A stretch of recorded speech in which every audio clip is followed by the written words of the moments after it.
Jesus lagun eta jainkona. Gaixo barri honegaz ikaratuta, bakartuta eta lur jota gagoz.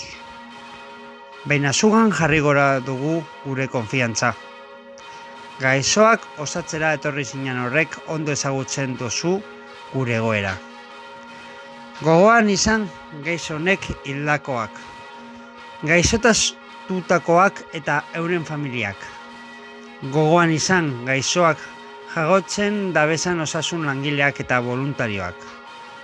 Gogoan izan gaixoaren kontra ikertzen dabizen zientifikoak. Gogoan izan gure agintariak, neurrien gogorrak jartzeko unean. Gogoan izan gure etxekoak eta familiak. Gogoan izan egunotan bakarrik eta gozanak, edo etxebakoak. Gogoan izan hildakoen familiei laguntzen deutzen abadeak, erlijiosak eta laikoak. Ez itxi etxipenean eta egoismoan jausten. Arreteko ama, otoitz gure alde.